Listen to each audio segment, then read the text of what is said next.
There are moments when you walk into a room and the atmosphere shifts, not because of what you say, but because of what you are. You haven't made an announcement, you haven't even spoken a word, and yet, people look at you with a mixture of curiosity, unease, and sometimes even awe. What they're reacting to isn't your clothes or your posture or your tone. They're responding to something far more ancient, far more invisible. Your energy, your presence, your aura. You see, spiritual power doesn't need to declare itself. It doesn't need to convince, convert, or perform. It simply is. And when that quiet force enters a space where others have been playing roles or hiding behind layers of self-deception, it can feel like a spotlight, exposing everything in the dark. Without even trying, you carry a vibration that says, "I see." Not in a judgmental way, not with superiority, but with a type of awareness that pierces illusion. This is what makes you spiritually intimidating without even realizing it. Because while others are still negotiating with their own fears, defending their wounds, or living on the surface of things, you've already walked through inner fires. You've faced your chaos, and because of that, your energy carries a certain weight, a grounded stillness. You don't chase validation or rush to fill the silence. You allow the moment to be what it is. And that unsettles those who depend on distraction to avoid looking inward. Many won't know how to name it. They'll call you intense. They'll say you're too much or too quiet or hard to read. But what they're really feeling is the echo of their own discomfort, mirrored by your self-possession. You don't require their approval to stand where you stand, and that kind of internal authority is rare. It sends out a frequency that either awakens or repels. Because people sense that with you, pretense has no place to hide. When someone's spirit carries that kind of gravity, it doesn't need to speak loudly. A single look, a moment of silence, a calm response instead of a reactive one. It all communicates something deeper than surface interaction, and often, people project onto that silence. They assume you're judging them, or that you think you're better. But you're not. You're simply aware, you see the dance, and you're not caught in it anymore. You've made peace with the paradoxes within yourself, and now your very existence confronts others with their own. That's the true source of the intimidation. Not force, not ego, but the absence of performance. In a world addicted to masks and spectacle, authenticity feels dangerous. And because your authenticity is spiritual, rooted in introspection, patience, and a quiet resilience, it acts like a tuning fork. It resonates at a frequency that either harmonizes or shakes apart what is not yet ready to align. What most people don't realize is that your presence isn't here to dominate, it's here to invite. But not everyone is ready to accept that invitation. Some feel the call and resist it, others misinterpret it. But every now and then someone recognizes in your stillness a glimpse of their own potential, and they draw closer. Because your aura doesn't just unsettle, it also awakens. It reminds the soul of what it once knew and forgot. And the truth is, you've felt the weight of this energy your entire life. Maybe you were called sensitive as a child, or told you were too quiet, too intense, too observant. What they didn't understand was that you were already tuned in to something deeper, something invisible but very real. You were born with a light that unsettles shadows, not because you tried to shine it, but because it simply couldn't be dimmed. So when people walk away from you without explanation, when they seem nervous or confused in your presence, don't take it personally. They're not reacting to you, they're reacting to the mirror you unintentionally hold up. A mirror that reflects not their appearance, but their essence. And that reflection can be either a calling or a confrontation. There's no need to change who you are to make others more comfortable. In fact, the world needs more people who carry light with humility and stillness. Not the kind of light that blinds or boasts, but the kind that silently exposes truth. That kind of light, makes others feel things they've buried, and that can be overwhelming. But that's how transformation begins. You are not here to explain your energy, you are here to honor it.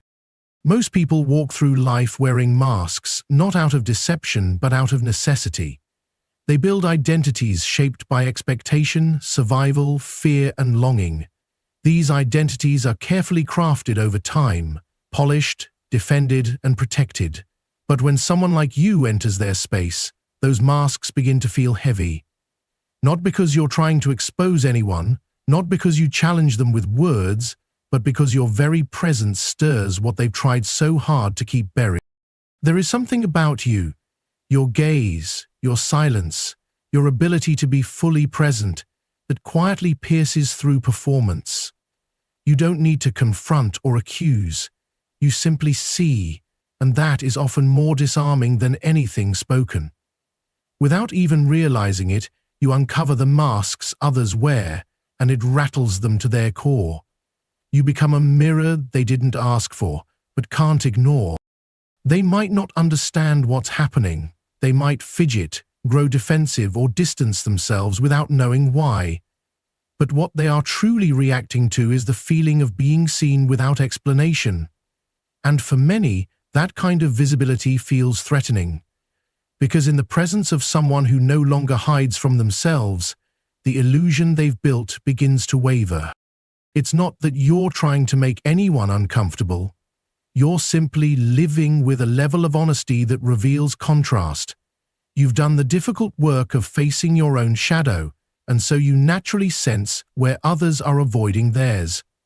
You can feel when someone's words don't match their energy. You can sense the hidden grief behind a forced smile, the fear behind arrogance, the need behind anger. It isn't a skill you trained for. It's an awareness born of your own transformation. And this awareness doesn't need to be spoken to be felt. It travels silently, through presence alone, and it often makes others feel exposed, like they can't keep pretending around you, even if they desperately want to. Not because you judge, but because your spirit refuses to collude with falseness. You don't participate in surface games. You don't feed illusions. You stand as a quiet invitation to truth, and not everyone is ready to accept that invitation. What makes this even more complex is that many people don't know they're wearing masks. They've confused the mask with who they are. So when your presence begins to stir something underneath, they may blame you. They may feel threatened, uncomfortable, or even resentful, because they haven't yet developed the capacity to look beneath their own surface. And you, unknowingly, awaken a kind of inner tension that demands to be acknowledged. This is one of the reasons you've often felt misunderstood. You enter a room with kindness and leave with people reacting as if you've said something controversial. You speak gently and are met with resistance. You sit silently and somehow provoke storms. This isn't because there's something wrong with you. It's because you carry an energy that unmasks. And when people are not ready to be unmasked, they reject the mirror rather than face the reflection. You may have tried to soften yourself, to shrink your insight, to play along with the roles others expect you to play, but it never works. Because the power you carry isn't in your performance. It's in your perception, and that perception cannot be dulled without betraying your soul. You're not here to judge others for where they are, but you're also not here to pretend you don't see what you see. Your vision is a gift, not a weapon. But to those who fear being seen, even a gift can feel like a threat. The irony is that the very thing people fear from you is the thing they most need. To be seen in their truth, to be known beyond the mask. But that kind of knowing can only be received by those who are ready. So instead of chasing approval or shrinking your insight, learn to trust the deeper purpose of your awareness. It isn't for everyone, and it isn't meant to be. Your presence will push some away, but it will also draw others near.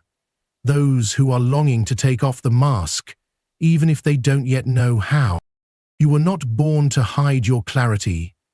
You were born to live it, quietly, steadily, without apology. There is a kind of silence within you that others can't quite understand. When everything begins to unravel, when the world around you loses its sense of order, you don't panic the way most do. You don't grasp for quick answers or throw yourself into distractions. You remain still. Not because you don't feel the chaos, but because you've learned to befriend it. You've walked through storms that others have only read about. You've faced nights so dark, they almost swallowed you whole. And somehow, you didn't run. You stayed. That kind of strength isn't loud. It's not the kind that shouts or demands recognition. It's a quiet power, rooted deep in your soul, forged through pain and reflection. While others may look calm on the surface, but collapse inside, you do the opposite. When the outer world begins to crack, something solid awakens within you, something ancient, something unshakable. You're comfortable in the dark because you've discovered that the darkness holds truth, not the kind of truth that flatters the ego, but the kind that breaks it open and remakes it. You've sat in silence with your fears, your regrets, your guilt, your shame, and in doing so you found something most people never touch: self-possession. A sense of inner ground that does not move when everything else does. Others may look at you and wonder why you're not afraid. They may question why you're so composed when everything seems to be falling apart. What they don't know is that you've already been here, many times. And you no longer see collapse as the end. You see it as the beginning. You've learned that breakdowns are often the first language of transformation. That suffering is a signal, not a sentence. And because of this, when others tremble, you breathe. This unnerves people, especially those who depend on certainty and structure to feel safe. Your calm feels unnatural to them. It makes them question the foundation they've built their lives on, because if you're not afraid of falling apart, then maybe everything they've clung to isn't as secure as they believed. Your ease in the unknown makes others feel exposed, and that can feel threatening. But you don't need to explain this to anyone. You don't need to justify your stillness or convince others of its value. It's enough that you know where it comes from. You know the cost of this peace. You earned it, not through avoidance, but through initiation. Life broke you open, and instead of closing yourself back up, you allowed the breaking to reveal what was real. That's not something that can be taught. That's something that must be lived. So while others fight to avoid pain, you've learned how to hold it. Not as a punishment, but as a teacher. You've found meaning in suffering, not because you enjoy it, but because you know what it reveals. You've seen how pain strips away the false, how it uncovers what's essential. And because of this, you don't fear the descent. You understand that descent is often the path to depth. That what looks like falling is sometimes just the beginning of real becoming. This is why your presence carries weight, even in silence. People feel the depth in you, even if they can't name it. They sense that you're not swayed by the superficial, not impressed by appearances, not afraid of emotion. And that makes them feel both drawn to you and unsure around you. Because you are a reminder that wholeness requires going through, not around. That healing requires discomfort. That authenticity requires death, of illusion, of comfort, of ego. You don't resist the darkness anymore because you've come to see that it isn't your enemy. It's part of the journey. And those who haven't learned this yet will often misinterpret your strength. They'll say you're cold, detached, distant, but you're none of those things. You're simply anchored. Anchored in a part of yourself that no longer needs to be saved because it has already been transformed. So when you find yourself surrounded by people who fear the unknown, who rush to fix, to distract, to deny, remember that your comfort in the chaos is a gift, not just for you, but for others, even if they can't receive it yet. Your presence in the darkness is a light, even when unacknowledged. And your stillness is not silence, it's wisdom. There's something about you that quietly refuses to be controlled. Not in a rebellious way, not with loud defiance, but with a calm and rooted certainty. You move through the world by your own internal compass, and that alone is enough to unsettle people who are used to influencing, manipulating, or managing others to fit their comfort. You don't bend easily. You don't respond the way they expect, and it confuses them. You see, most systems of interaction, social, emotional, even spiritual, are subtly built on power dynamics. People try to gain control in order to feel secure. They project expectations, emotional cues, even guilt, as a way of getting others to respond in predictable patterns. But with you, those patterns often fall flat. You don't chase approval, you don't play into flattery, you don't offer false agreement just to maintain harmony, and so the usual strategies don't work. That's what makes you spiritually intimidating. Because you don't need control over others, and you refuse to give others control over you. You've detached from the game itself. And the moment someone realizes they can't control you, whether through praise, fear, guilt, or need, they begin to feel their own discomfort rising to the surface. That discomfort isn't because you've done something wrong, it's because your presence reveals the illusion of control they've clung to.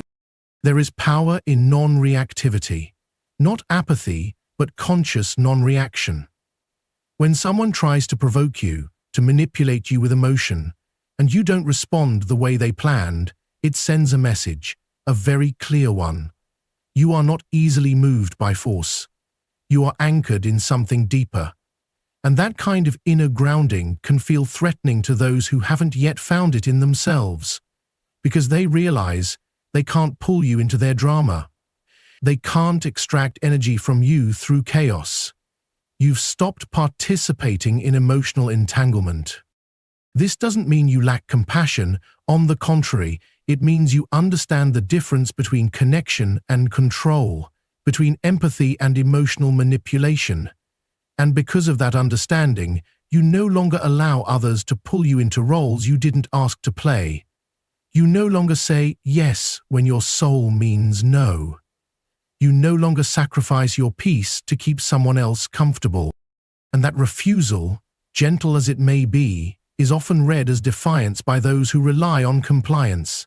They may accuse you of being cold, detached, difficult, but those are just the voices of frustration echoing through the collapsing walls of their control. You're not being difficult, you're being sovereign. And sovereignty always disturbs those who build their identity through dominance or dependency. You've seen how often people confuse love with control, how they try to bind others through fear of abandonment, guilt trips, or manipulation disguised as care. But you've learned that true love doesn't require obedience. True connection doesn't demand conformity. And once you learned this, you stopped playing along. You began to step back from dynamics that once consumed you. You began to choose peace over performance. It's not always easy. Sometimes people you care about don't understand. Sometimes you're accused of changing, of becoming distant or self-centered. But what they're witnessing is your evolution. You're no longer willing to betray yourself to maintain someone else's comfort. You're no longer afraid of being misunderstood, because you finally understand the cost of self-abandonment. And so now, when someone tries to control you through anger, silence, seduction, praise, or fear, you don't respond with hostility. You simply don't respond the way they expect. You pause. You observe. You choose. That pause is powerful. It interrupts the cycle. It exposes the intention behind the interaction. And in that moment, you take your power back, not by force, but by presence. It's this presence that intimidates people, because when they can't move you, they have to face themselves.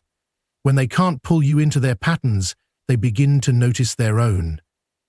Your inner freedom exposes their inner bondage, and that can either inspire them to grow or cause them to pull away. You're not here to be controlled, and you're not here to control. You're here to embody freedom. Freedom of thought, of feeling, of being. And that kind of freedom doesn't ask permission. It simply exists, quiet, steady, and unwavering. There's a quiet storm that lives within you, and though you may not notice it, others feel it immediately. It's not your words or your actions that unsettle them. It's your energy. You carry a kind of intensity that doesn't require sound or movement to be felt.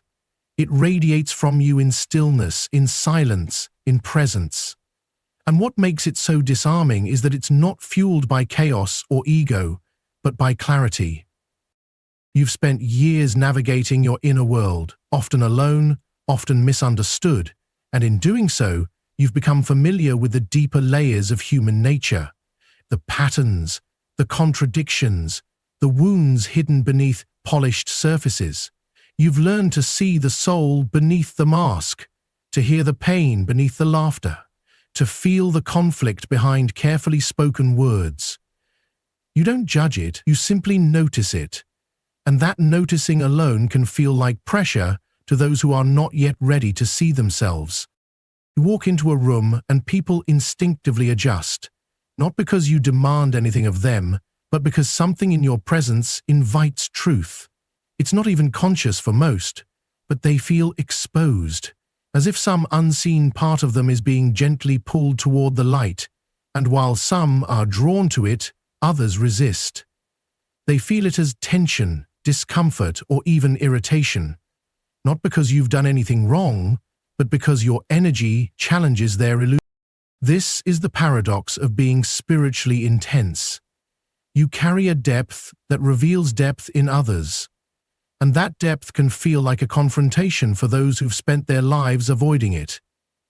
When you speak, you often speak from that deep place. You don't play with small talk, and you don't entertain shallow motives. You ask the kind of questions that make people pause. You say the things that others think, but never voice. You point toward the invisible currents running beneath the surface, and suddenly, people find themselves wrestling with feelings they haven't named in years. It's not that you're trying to shake anyone, you're simply being who you are. But who you are touches something raw in others, something unprocessed, unresolved. You become the unwelcome reminder of everything they've suppressed, the grief, the guilt, the longing, the questions. Your very presence reawakens what they thought they buried, and often they don't know whether to thank you or avoid you.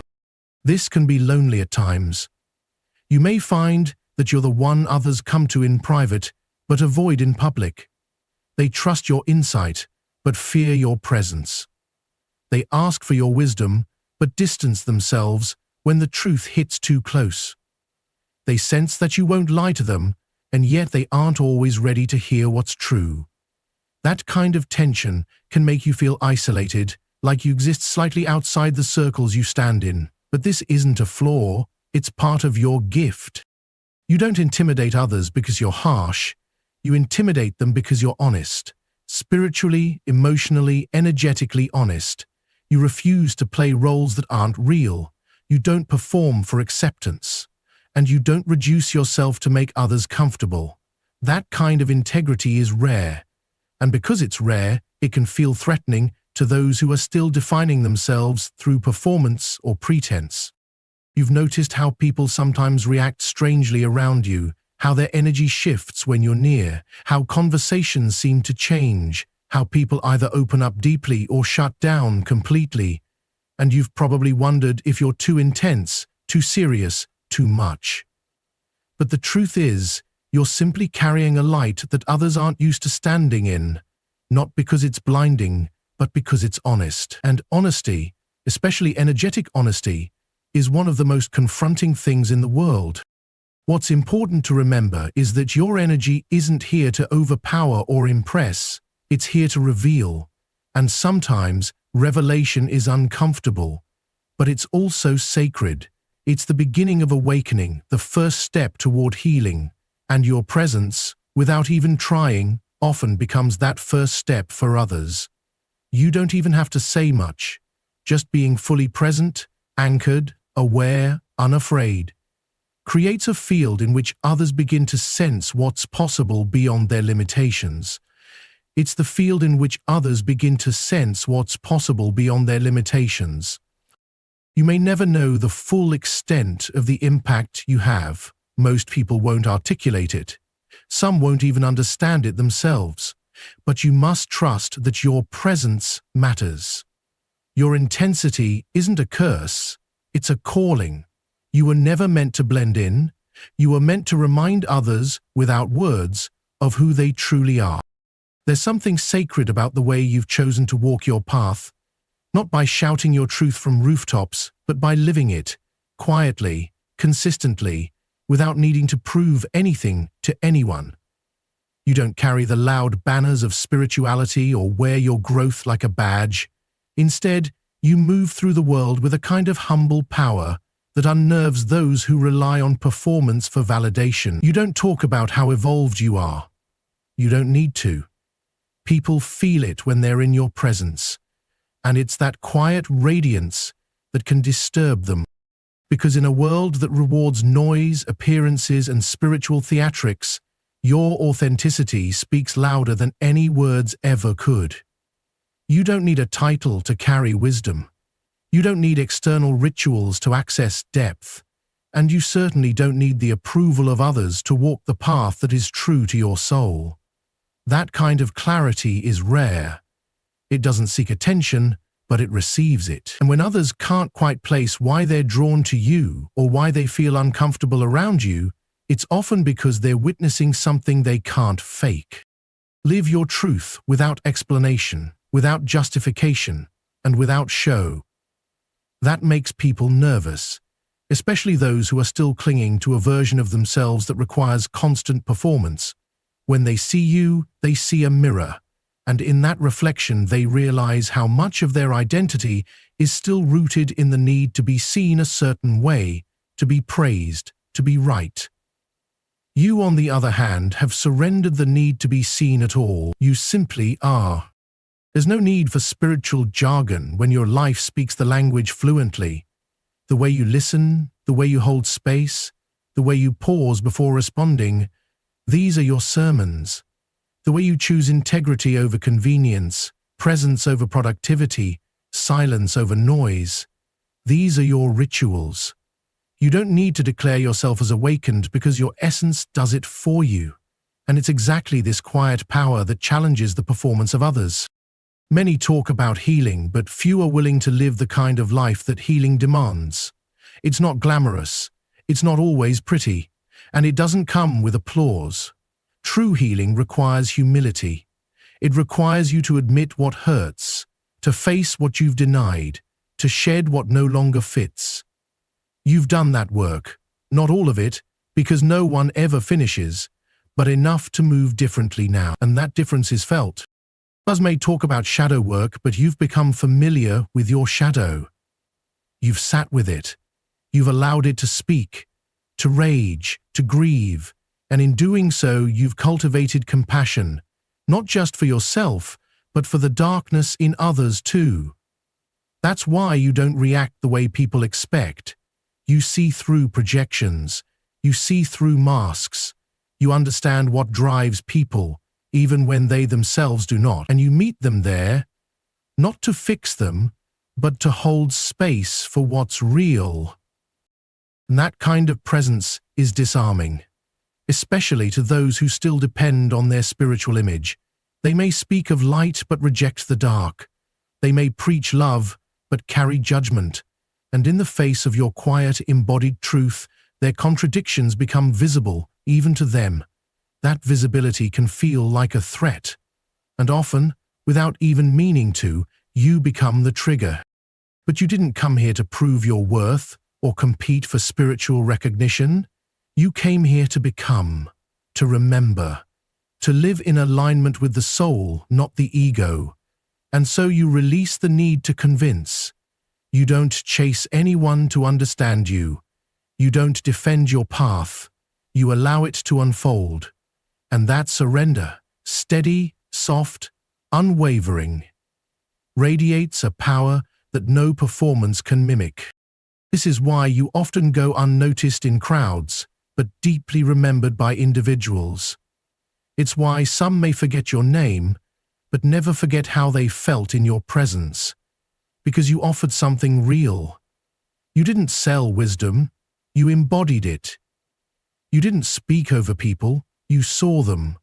And that experience, that sense of being seen, lingers long after the words have faded. So while others decorate themselves with the signs of awakening, you wear yours on the inside. You let your transformation shape your choices, not your image. You let your growth show in the way you love, the way you walk away when peace is too expensive, the way you say no without guilt, and yes without needing to be needed. And that is the kind of power that doesn't need to be declared. It simply moves, quietly, yet undeniably, through everything you touch. And so, if you've ever wondered why certain people pull away from you, why your presence stirs reactions you didn't ask for, or why silence often surrounds you after truth is spoken, know this: it's not because there's something wrong with you, it's because you carry something rare, something unshakable, something that cannot be faked. You carry the weight of your soul, fully present in a world that often hides from its own reflection, and that in itself is powerful beyond measure.